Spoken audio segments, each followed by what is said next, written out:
Il est l'heure du journal sur la télévision togolaise. Madame, Monsieur, bonsoir. Et voici les titres de cette édition. Deux grands projets lancés par le chef de l'État Faure Esozimna Nyazingbe cette semaine pour venir à bout de la précarité au Togo. Le FSB et le JV que les populations bénéficiaires saluent déjà. Vous les écouterez dans cette édition.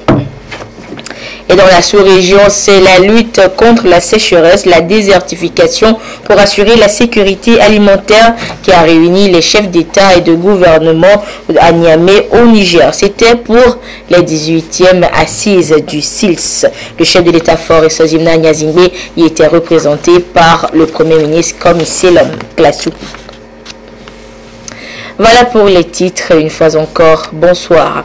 D'abord, le chef de l'État Faure Esozimna Nyazingbe a reçu à la mi-journée de ce jeudi l'ambassadeur extraordinaire et plénipotentiaire du Japon pour la paix et la stabilité internationale. Au menu de leur discussion, auquel a assisté le Premier ministre, la candidature du Japon à l'organisation de l'exposition universelle de 2025, la contribution de ce pays au développement de l'Afrique, entre autres. Nous écoutons l'ambassadeur japonais au micro de Yves Aguivivi.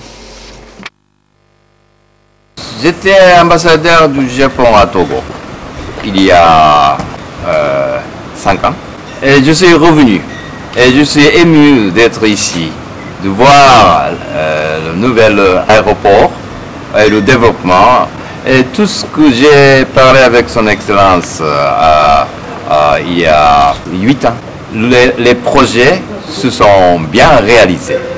Donc je suis très content de voir le Togo se développer. Et aujourd'hui, je suis ici pour la promotion de notre candidature de l'exposition universelle 2025 et j'ai parlé à son Excellence Président de la République notre intention d'être un candidat pour cette exposition universelle. Nous avons parlé avec son Excellence comment à l'avenir le Japon pourrait contribuer pour le développement et le bonheur du peuple togolais.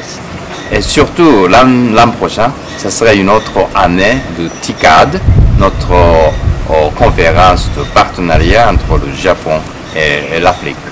De 2019, nous allons avoir le TICAD 7 à Yokohama.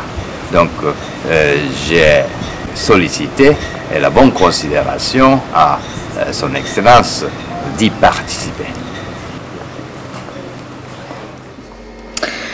Le chef de l'État Faure Esozimna Nyazingbe a donc donné le ton cette semaine à deux projets destinés à soulager les populations vulnérables. Le projet Filets sociaux de services de base FSB et celui d'opportunités d'emploi pour les jeunes vulnérables EJV.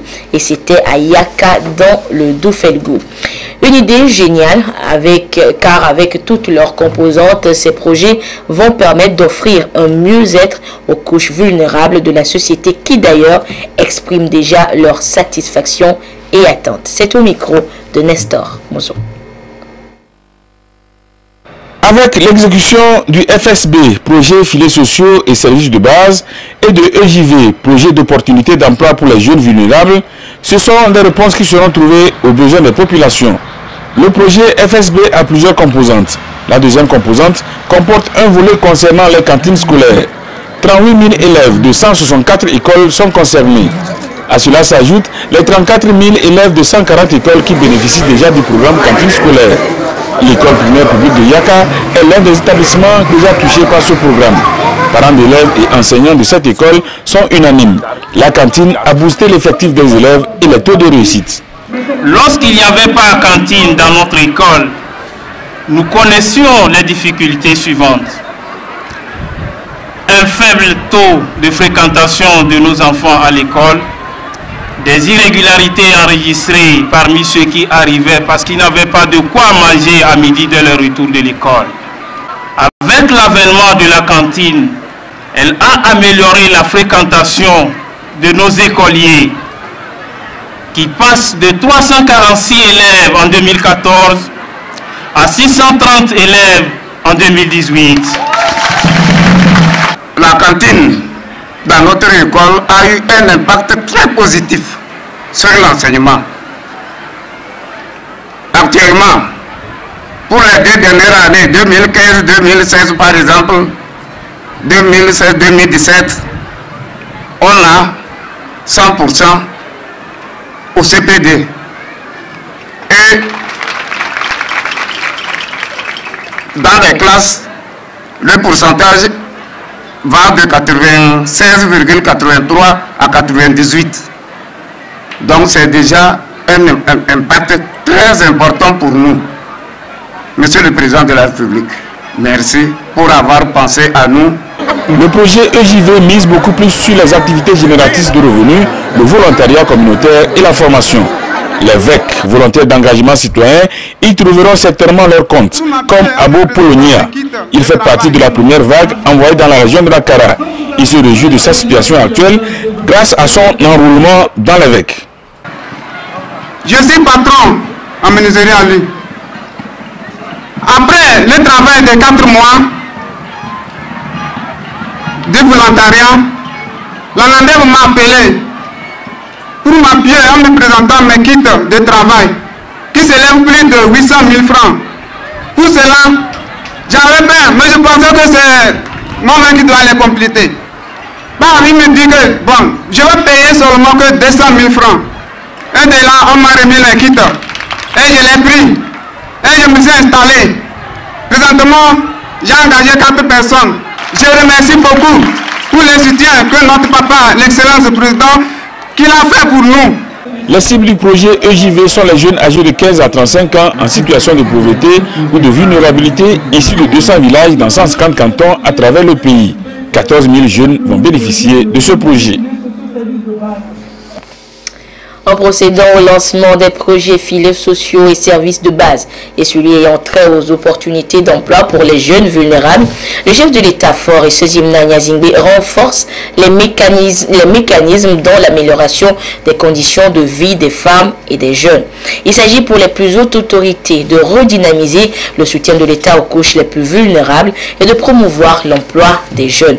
Une lutte contre la pauvreté qui reste constante sur le terroir. Joseph Amégan. Le projet filets sociaux et services de base et le projet d'opportunité d'emploi pour les jeunes vulnérables, 2 programmes qui viennent d'être lancés par le président de la République, Faure Sezimna Nyazingbe, pour répondre davantage à l'autonomisation des femmes et à l'emploi des jeunes. Une promesse faite par le chef de l'État lors de son discours à la nation en début d'année 2018. Les plus hautes autorités togolaises s'engagent ainsi résolument à faire la part belle aux femmes, à la jeunesse et aux couches les plus vulnérables dans la mise en œuvre de la politique nationale de développement. Pour le chef de l'État, Faure Nyazingbe, il s'agit d'assurer aux ménages et aux communautés défavorisées un meilleur accès aux infrastructures socio-économiques de base et aux filets sociaux, une meilleure gestion des projets. Des jeunes vulnérables se verront également offrir des opportunités d'emploi. Depuis 2005, le président de la République a élaboré et mis en œuvre différents programmes pour efficacement répondre aux besoins exprimés par la population. Comme l'a toujours martelé son Excellence, Monsieur le Président de la République, il nous faut aller plus loin et plus vite pour éliminer totalement la pauvreté dans notre pays. On rappelle, depuis 2005, avec le concours des partenaires, différents programmes ont été initiés, notamment le programme d'urgence pour la réduction de la pauvreté, en passant par le programme de développement communautaire PDC, le programme de développement communautaire filets sociaux PDC+, le programme de soutien aux micro-projets d'infrastructures socio-communautaires pour répondre aux besoins exprimés par les populations à travers une démarche participative. Les mécanismes d'accompagnement et de soutien aux femmes, aux jeunes, aux agriculteurs, pour renforcer leur inclusion et leur autonomisation financière, tels que le FAEJ, le PRADEB, le FNFI et le programme de volontariat ont été également développés. Et toutes ces initiatives ont eu un impact significatif sur la population bénéficiaire. Il faut aisément comprendre que la lutte contre la pauvreté est une préoccupation majeure pour les plus hautes autorités togolaises qui s'investissent au quotidien à répondre aux attentes des femmes, des jeunes et des couches défavorisées. Le président de la République veut gagner un pari. Et avec les partenaires au développement, le président de la République s'engage à réaliser 200 micro-projets au profit des communautés à la base. 112 000 élèves vulnérables vont bénéficier de repas chauds. 120 000 ménages auront accès à des transferts monétaires et vont bénéficier de crédits pour des activités génératrices de revenus. 14 000 jeunes vont bénéficier d'emplois. En clair, l'amélioration des conditions de vie des populations, la diversification des mécanismes de soutien de l'État aux couches les plus vulnérables sont restés pour les plus hautes autorités togolaises des préoccupations constantes. Le FSB et le JV sont des projets cofinancés par la Banque mondiale. Et ce soir, nous revisitons les apports de cette institution financière dans la réussite de ces projets qu'elle cofinance. Et c'est un dossier de Luc Assis. Le projet Filets sociaux et services de base FSB et le projet d'opportunité d'emploi pour les jeunes vulnérables EJV seront réalisés sur la période 2018-2021. Ils sont cofinancés par la Banque mondiale à hauteur de 26,4 milliards de francs CFA. Ils ont été lancés à Yaka dans la préfecture de Doufelgou par le chef de l'État Faure Essozimana Singbe. La représentante résidente de la Banque mondiale au Togo a salué l'engagement du gouvernement à faire reculer la pauvreté, à promouvoir le bien-être des populations togolaises. Elle a réitéré la disponibilité de son institution à accompagner le Togo dans sa lutte perpétuelle contre la pauvreté. La mobilisation au plus haut niveau de l'État et la forte mobilisation des populations que nous observons est la preuve que nous ne sommes pas trompés. Le projet de filets sociaux et de services de base et le projet d'opportunités d'emploi pour les jeunes vulnérables apporteront des solutions durables à deux préoccupations majeures pour les communautés les plus pauvres, à savoir l'accroissement des opportunités d'emploi pour les jeunes vulnérables et le renforcement de l'accès aux infrastructures socio-économiques de base et aux filets de sécurité sociale. L'État togolais apportera des ressources additionnelles d'environ 9 milliards de francs CFA pour la réussite de ces projets et marquer sa détermination à toujours améliorer les conditions de vie des populations. La signature de convention entre le Togo et la Banque mondiale pour le financement de ces projets remonte en avril 2017. Autre actualité, la capitale du Niger, Niamey, a accueilli les 18e assises des chefs d'État et de gouvernement regroupés au sein du comité permanent inter-État de lutte contre la sécheresse dans le Sahel, SILS. Un rendez-vous important où des questions essentielles dans la vie de l'institution sous-régionale dont les activités semblent tourner au ralenti ont été débattues. Il a également été question de revisiter les acquis dans la recherche pour assurer ainsi une sécurité alimentaire et la lutte contre les effets de la sécheresse et de la désertification pour un nouvel équilibre écologique du Sahel. Le Premier ministre Comissé Lom Klassou y a représenté le chef de l'État Faure Gnassingbé, président en exercice de la CEDEAO. Retour sur la cérémonie d'ouverture avec Isidore Koubati. Assurer la sécurité alimentaire, s'adapter au changement climatique, renforcer la résilience des populations dans une région particulièrement confrontée à la sécheresse et à d'autres catastrophes naturelles telles que les inondations, renforcer l'institution pour lui donner ses lettres de noblesse, assurer le financement du SILS, faire face aux arriérés de paiement des contributions des États membres, tels sont les dossiers à analyser au cours de la 18e session des chefs d'État et de gouvernement du comité permanent inter-État de lutte contre la sécheresse au Sahel. À l'ouverture des travaux, les chefs d'État et de gouvernement ainsi que les partenaires du SILS ont partagé les mêmes points de vue concernant les mesures à prendre pour favoriser l'efficacité des actions du SILS, mutualiser les efforts, construire une vision commune entre acteurs, se mobiliser autour d'une stratégie globale, créer un cadre fédérateur pour les actions pérennes au changement climatique et à l'insécurité alimentaire et nutritionnelle. Je voudrais, au nom de mes pairs, réitérer notre engagement pour un Sahel prospère, en paix, en sécurité, où il sera très agréable de vivre, Inch'Allah.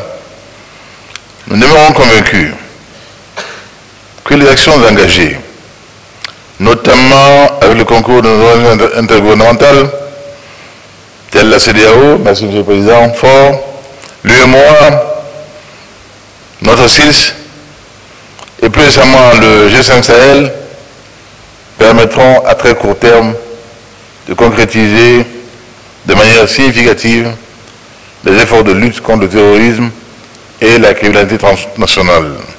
J'invite donc les principaux acteurs et parties prenantes à s'investir sans relâche pour opérationnaliser rapidement cette réforme du SILS. Cela permettra de transformer et de moderniser l'institution afin qu'elle continue de nous servir d'arme de lutte contre l'insécurité alimentaire et nutritionnelle au Sahel et en Afrique de l'Ouest. Le message du chef de l'État, Faure Essozimna Gnassingbé, président en exercice de la CEDEAO, délivré par le premier ministre chef du gouvernement, commissaire Classou, se veut aussi un appel à une approche globale mais cohérente, visant le renforcement de l'intégration et l'harmonisation des décisions et actions en vue d'atteindre les résultats escomptés.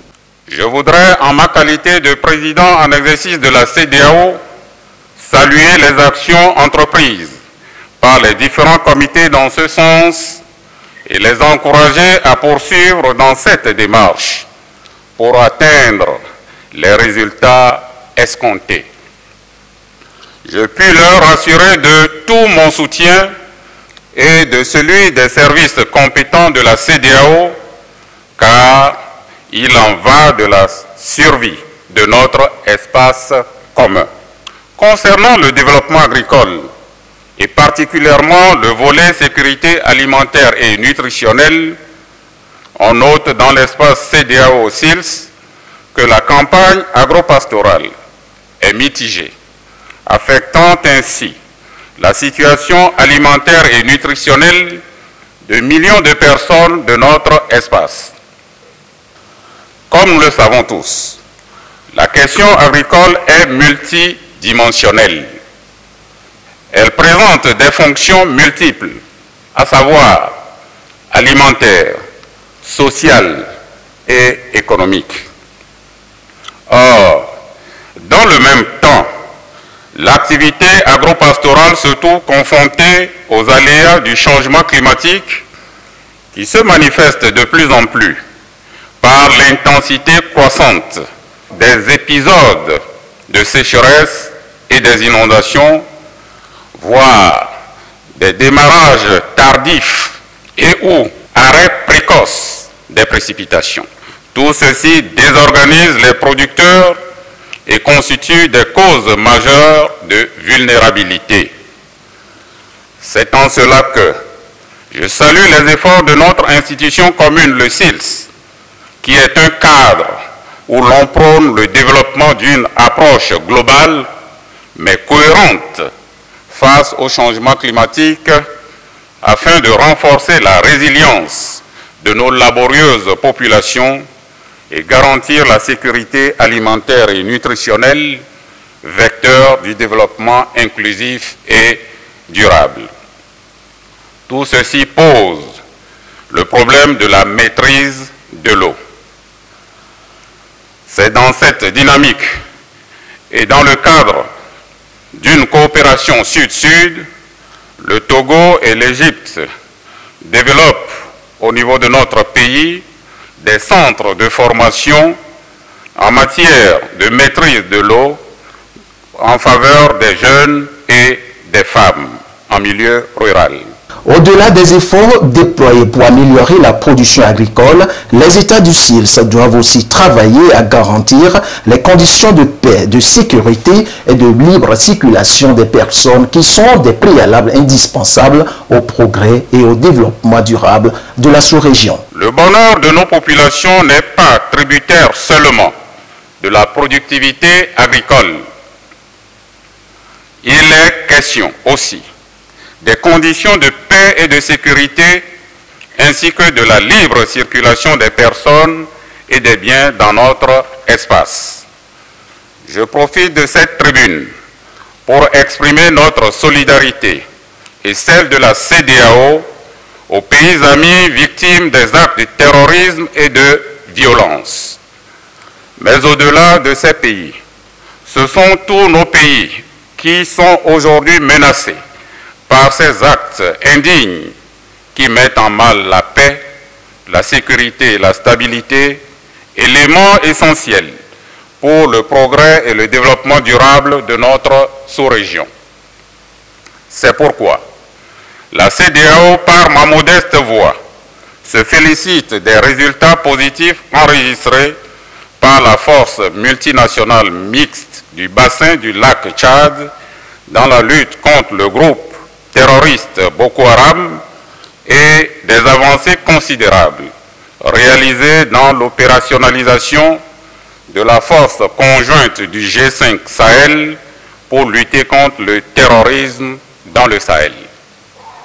Par ailleurs, nous encourageons vivement les États membres de la CEDEAO et aussi du SILS à mieux partager les renseignements et informations entre eux afin de mieux lutter contre le terrorisme, ce mal qui ne connaît pas de frontières, de religion ni de cible. La CEDEAO ne manquera pas d'apporter tout le soutien nécessaire à l'opérationnalisation du système d'information policière de l'Afrique de l'Ouest, CIPAO, destiné à accroître la capacité des services à combattre la criminalité transnationale et le terrorisme. Le SILS a été créé le 12 septembre 1973 à la suite des grandes sécheresses qui ont frappé le Sahel dans les années 110. Il regroupe 13 États dont le Togo et se donne pour mission générale l'investissement dans la recherche de la sécurité alimentaire et dans la lutte contre les effets de la sécheresse, de la désertification et du changement climatique pour un nouvel équilibre écologique du Sahel. Le SILS est soutenu par plusieurs partenaires techniques et financiers. Et la conférence du SILS justement a pris fin avec d'importantes décisions allant de la pérennisation de l'institution pour lutter efficacement contre la sécheresse au Sahel et promouvoir la sécurité alimentaire. Il faut également noter qu'à l'issue de ces assises, le président du FASO a pris la présidence tournante du SILS pour un mandat de 2 ans. Nous retrouvons Isidore Koubatini. Au terme de la 18e conférence des chefs d'État et de gouvernement du comité permanent inter-État de lutte contre la sécheresse au Sahel, SILS, à Niamey au Niger, le président Ibrahim Boubacar Keïta, dont le passage à la tête du SILS a été unanimement salué par ses pairs, a passé le témoin au président Roch-Marc Christian Kaboré du Burkina Faso. À l'issue des travaux à huis clos, les chefs d'État et de gouvernement du SILS ont mis fin à la 18e session ordinaire de la conférence qui a été sanctionnée par un communiqué final. Le ministre de l'Agriculture du Mali, coordonnateur sortant du SILS, en livre les grandes décisions.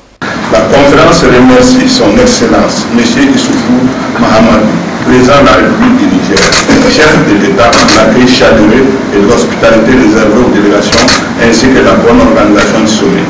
À l'issue des travaux de la 18e conférence, les chefs d'État et du gouvernement, ainsi que les chefs de délégation présents, ont pris les décisions suivantes. 1. La poursuite du processus du SILS amorcé en 2017 après le Conseil des ministres de Nouakchott sous l'égide du ministre coordonnateur et du secrétaire exécutif. 2. Le financement durable de l'institution à travers notamment la recherche d'un mécanisme mieux approprié que celui existant. 3. Le paiement des arriérés de contribution et la régularité dans le paiement des cotisations des États membres. 4. L'approbation de la demande d'adhésion du Soudan au SILS. 5. Le renforcement du soutien politique des États membres aux actions du SILS dans le but de renforcer sa visibilité et son impact. 6. Le renforcement de la coopération SILS avec la CEDEAO, l'IMOA, les GASEC, CEMAC et les G5 Sahel.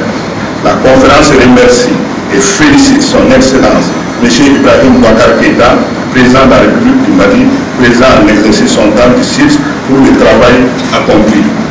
La conférence félicite son Excellence M. Marc Christian Kaboré, président du FASO, pour sa désignation comme président en exercice du SILS. La conférence remercie les partenaires techniques et financiers du SILS pour leur appui multiforme et constant. En sa qualité de nouveau président en exercice du SILS, le président Marc Christian Kaboré du Burkina Faso a défini les priorités de son mandat de 2 ans. Elle vise à poursuivre les réformes à conduire en vue de rendre davantage efficaces les actions du SILS. Ces priorités feront également l'objet d'une feuille de route que le président en exercice promet de soumettre dans un bref délai à ses pairs. En reprenant le flambeau que notre frère et ami, le président Ibrahim Boubacar Keïta me passe, je voudrais d'ores et déjà annoncer que parmi les priorités de mon mandat figure la mutualisation des actions et le renforcement de la synergie entre les organisations intergouvernementales similaires, telles que la Commission de l'Ac-Tchad, l'autorité de Tégo-Gourmand et le G5 Sahel en vue de la sauvegarde de l'Ac-Tchad. La lutte contre les phénomènes d'ensablement des principaux cours d'eau de notre espace, la promotion des énergies renouvelables, en particulier l'énergie solaire, la réforme du SILS pour plus d'efficience et de résultats probants au bénéfice de nos moyennes populations, la transformation des systèmes de production agro-silvopastoraux en vue de créer des emplois pour les jeunes et l'autonomisation des femmes, la recherche du profit du dividende démographique pour l'émergence économique de nos États, le renforcement de la visibilité du SILS à travers la communication et le dialogue accru avec les partenaires au développement et les États membres.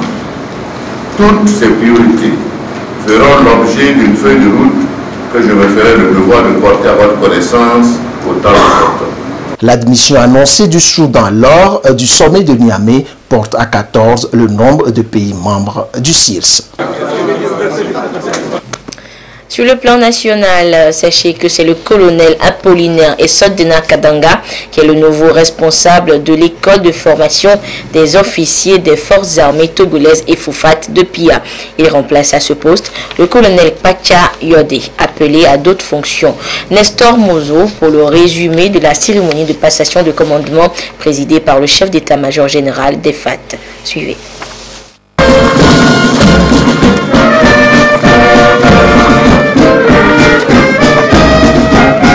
Passage en revue des troupes par le chef d'état-major général des forces armées togolaises pour ouvrir la cérémonie de passation de commandement à l'EFOFAT.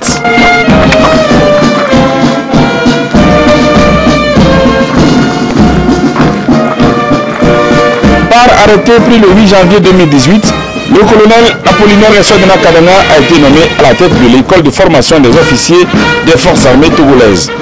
Avec cette cérémonie, il prend officiellement fonction.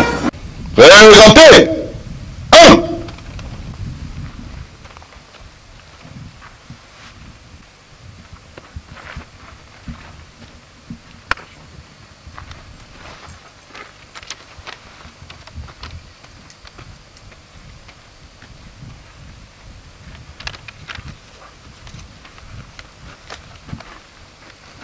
Officiers, sous-officiers, militaires du rang de l'école de formation des officiers des forces armées togolaises, de par le président de la République, chef des armées, vous reconnaîtrez désormais pour votre chef, le colonel Kadanga Essodena Apollinaire, ici présent.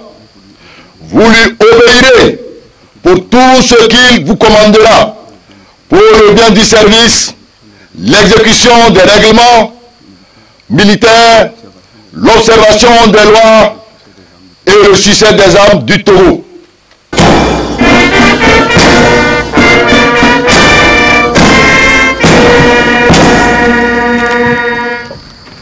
Le colonel Apollinaire Sogna Kadanga a fait son entrée au FAT en août 1986 et affecté au RSA, régiment de soutien et d'appui. Il a suivi des études à l'école de formation des officiers de l'armée de terre à Hanovre en Allemagne. En 2004, il passe avec succès le cours d'état-major à l'école militaire de Kéritra au Maroc. En 2013, il est sorti nanti du brevet de l'Académie du commandement de Hambourg en Allemagne. Avant sa nomination à la tête de l'EFOFAT, il était chef bureau chargé des opérations de maintien de la paix à l'état-major général de FAT. Le colonel Apollinaire Kadanga a témoigné sa reconnaissance au président de la République, chef des armées, pour la confiance placée en lui. Il s'est engagé à mettre en œuvre les directives qui lui ont été données. Il appelle chaque acteur de l'EFOFAT à jouer sa partition avec rigueur, professionnalisme et dans le respect des tests régissant le centre. Le chef d'état-major général de FAT, le général de brigade Félix Abalo Kadanga, a demandé à tous les collaborateurs du nouveau commandant de l'EFOFAT à lui apporter le soutien nécessaire pour qu'il puisse réussir la mission qui lui a été confiée. Et lancement cet après-midi du projet MoLab. Entendez, laboratoire et bibliothèque mobile. Il s'agit d'un bus équipé de matériel de laboratoire, de matériel didactique et de livres pour les élèves des milieux défavorisés de Lomé et de l'intérieur du pays. Ceci pour leur donner l'occasion d'allier théorie et pratique. Et c'est une initiative parrainée par l'ambassade des États-Unis au Togo. Nous vous ferons découvrir en détail ce projet, le projet MoLab, dans nos prochaines éditions. Et dans le processus de mise en œuvre d'un projet social visant la réduction de la pauvreté et l'aide aux couches vulnérables, l'entreprise sociale du marché commun ESMC a entrepris une démarche de partenariat avec la Chambre de commerce et d'industrie du Togo. Un partenariat qui devrait se concrétiser après respect de certaines normes. Et ce jeudi, lors d'un point de presse, les responsables de la CCIT déclinent leur adhésion à ce partenariat. Pourquoi? Les réponses avec Serge Tastom et Antoinette Romao. On va voir. La Chambre de commerce et d'industrie du Togo CCIT, dont la mission est d'accompagner les entreprises privées, soutient tout projet visant à promouvoir une économie forte permettant d'éradiquer la pauvreté. Ainsi, elle a été sollicitée par l'entreprise sociale de marché commun ESMC pour être partenaire dans la gestion de sa plateforme de production commune. En ce sens, des préalables ont été posés par la CCIT au cours des discussions. Au cours des discussions, des conditions avaient été posées par la CCIT avant toute prise de décision quant à sa participation en tant que membre de la FOADIP. Il s'agissait notamment de la levée de certaines préoccupations clairement exprimées au cours des divers échanges qui ont précédé la convention marquant le démarrage des activités de la FOADIP et réunissant 3000 délégués le mardi 30 janvier 2018. Les conditions posées par la CCIT concernaient la mise à disposition par ECMC 1. d'un descriptif complet du fonctionnement de la plateforme et exposant un schéma concret. 2. Des différents agréments nécessaires à l'exercice de telle activité. 3. Des résultats de l'enquête conduite sur l'ancienne structure dénommée Redémarre. Au vu de ces conditions non satisfaites, selon la CCIT, elle n'entend donc pas répondre favorablement à la demande de partenariat avec le SMC. Ainsi, le président de la CCIT attire l'attention du public sur la non-crédibilité de cette structure et dément toute implication dans sa gestion. Nous tenons à affirmer ici qu'en de telles circonstances, et en l'absence d'éléments concrets et satisfaisants pouvant nous permettre d'avoir une bonne compréhension du contenu de la plateforme, il ne nous est pas possible de répondre favorablement à la demande de partenariat qui nous a été adressée par les promoteurs de l'ESMC. Nos préoccupations n'ayant pas été levées, nous considérons comme caduque toute action, suggestion et proposition que notre institution aurait eu engagé dans le cadre de la concrétisation du partenariat sollicité par ESMC. La Chambre de commerce et d'industrie du Togo est déterminée à soutenir toute initiative en faveur d'une croissance forte, inclusive et durable, mais ne saurait s'engager dans un projet sans avoir l'assurance d'une parfaite harmonie avec sa vision du développement du secteur privé. Le président de la CCIT appelle toute la population à plus de vigilance face à ces genres de structures. Et je vous donne la lecture de cet arrêté. Le ministre de l'économie et des finances, vu le traité de l'Union monétaire ouest-africaine UMOA en date du 20 janvier 2007, arrête. Il est mis fin aux activités du comité ad hoc de préparation de l'Assemblée générale extraordinaire de mise en place des organes du Fonds d'assistance aux initiatives privées au Togo. L'arrêté numéro 137 du 26 septembre 2017 portant création d'un comité ad hoc de préparation de l'Assemblée générale extraordinaire de mise en place des organes du Fonds d'assistance aux initiatives privées au Togo est abrogé. Le coordonnateur de la cellule d'appui et de suivi des institutions mutualistes ou coopératives d'épargne et de crédit est chargé de l'exécution du présent arrêté qui sera publié au journal officiel de la République togolaise. L'Église à l'écoute des jeunes et les jeunes au service de l'Église. C'est autour de ce thème qu'a été organisé cette année le pèlerinage à Dalouag, à Dapan. Une rencontre annuelle donc des fidèles chrétiens catholiques du diocèse de Dapan et de ses environs. Le compte rendu avec Désiré à l'œil.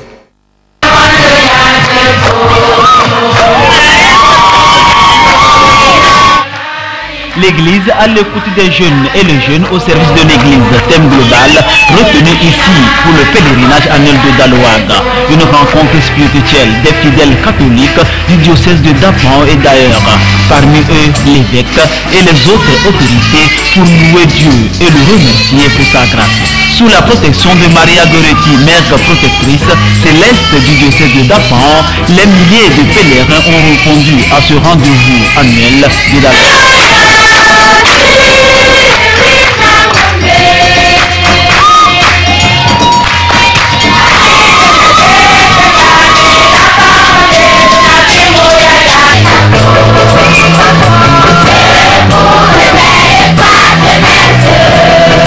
Sous la protection de Maria Goretti, mère protectrice céleste du diocèse de Dapan, des milliers de pèlerins ont répondu à ce rendez-vous pour communier avec Dieu.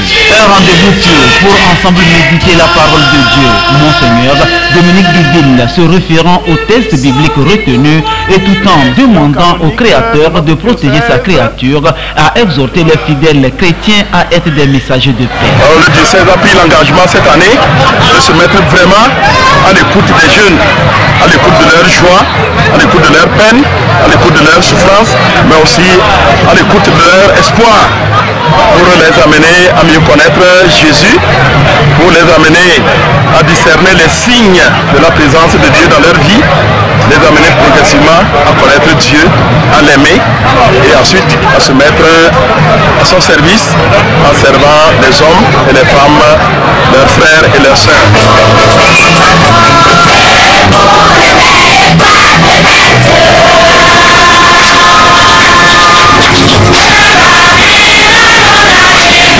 Prier et chanter à la gloire de Dieu reste une nécessité spirituelle pour conduire sa vie selon les recommandations de Dieu. Les fidèles chrétiens à l'unisson ont tendu leur voix, leur intention vers Dieu et croient être dignes pour marcher avec lui. Je suis très heureuse d'avoir vu bon nombre de jeunes à venir participer à ce pèlerinage et à écouter le thème de ce jour. Je rends grâce à Dieu pour toute l'immense grâce qu'il fait dans nos vies et qu'il touche le cœur de chacun pour que nous soyons vraiment vifs à écouter sa parole et en faire de cette parole beaucoup de choses qu'il prétend pour nous. Monseigneur Dominique, notre père évêque, nous a exhortés particulièrement les jeunes, à respecter le thème de l'année qui est consacré à la jeunesse et l'engagement du jeune par rapport à la vie de l'Église. Et nous savons tous que notre diocèse est dans un système de toute prise en charge. Il a exhorté tous les fidèles, partout où ils soient, qu'ils puissent prendre en charge la vie de l'Église, voir en face le Togo, le retour de la paix.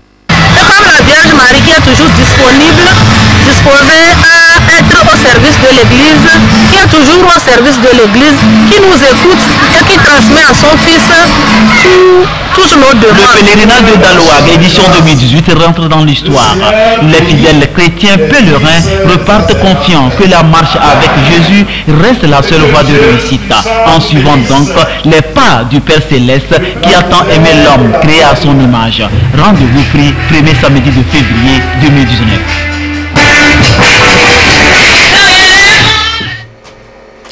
Et nous respectons notre rendez-vous du jeudi avec la Pâque d'Espoir et c'est avec Claude avant. Claude, bonsoir. Bonsoir Anita.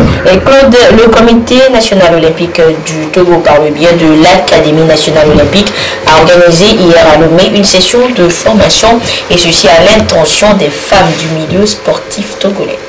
Quatrième du genre, cette session qui s'inscrit dans le cadre des activités de l'Académie nationale olympique a pour thème la place des femmes dans le sport et l'olympisme au Togo. Tiens-Pierre Touba pour plus de précisions.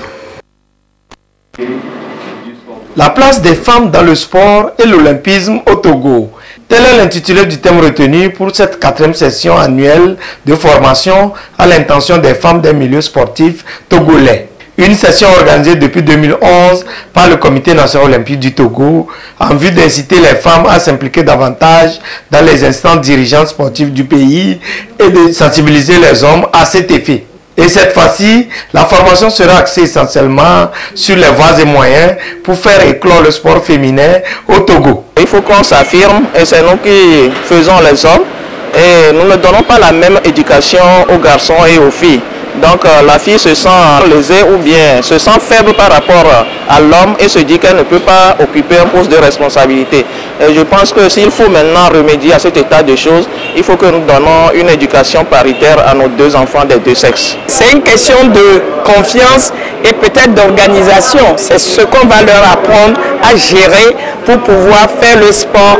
Et je vous dis, si je suis au poste où je suis et je tiens bon, c'est l'esprit sportif qui a en moi, qui me guide beaucoup à tenir dans l'adversité et à mieux m'organiser pour être efficace à mon poste. Le Comité national olympique du Togo, à travers ces sessions de formation, ne poursuit qu'un but, celui d'accroître la représentativité des femmes dans les structures décisionnelles du sport national.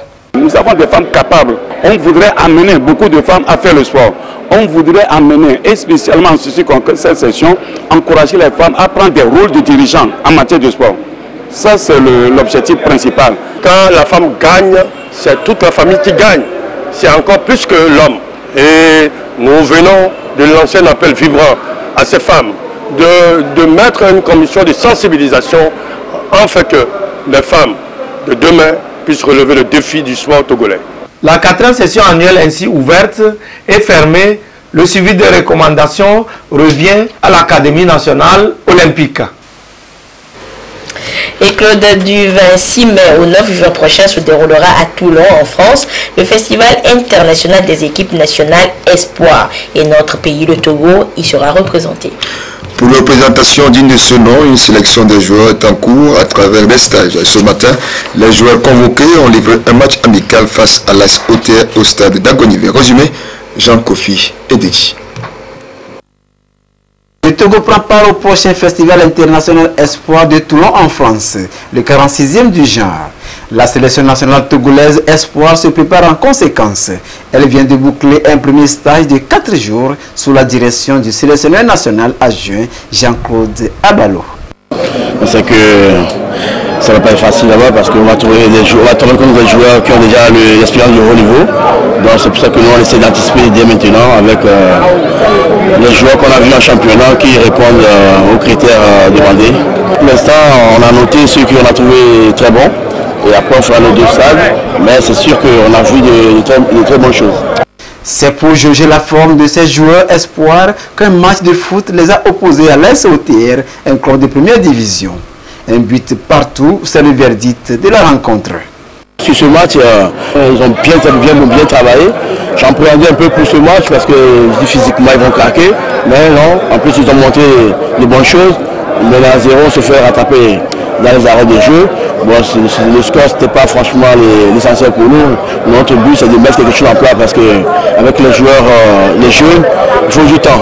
C'est très impressionnant, c'est des jeunes très talentueux qui n'ont pas eu beaucoup de temps de travail, mais par rapport à ce qu'ils ont montré, je pense que c'est un peu satisfaisant. J'ai vu des touches de balle, des combinaisons offensives comme au milieu du terrain, c'était vraiment très intéressant. Encore plus de sérénité, plus de concentration, ils vont vraiment faire une bonne équipe. Dans les rangs des sélectionnés, on retrouve des noms tels Crédit Thibault, Elom Nyavedi, Guillaume Yenoussi et autres, Doutier Innocent, le capitaine.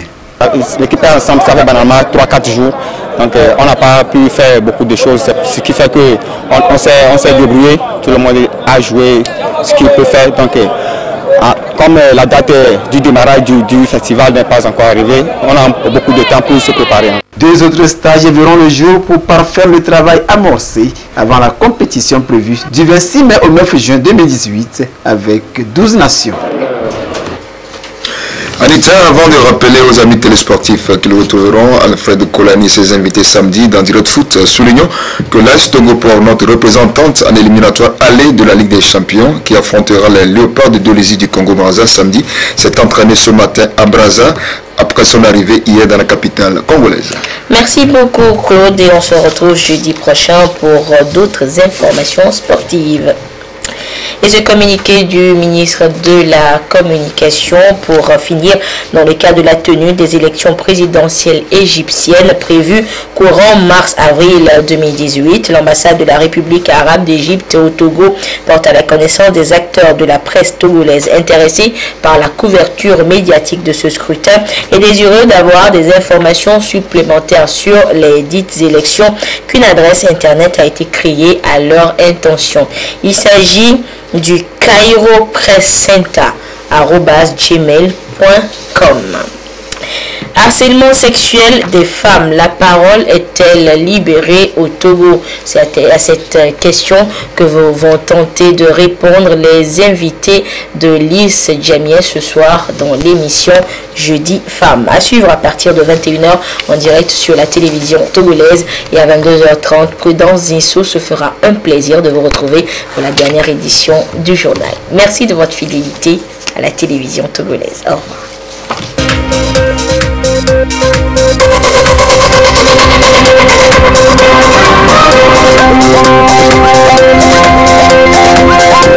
you.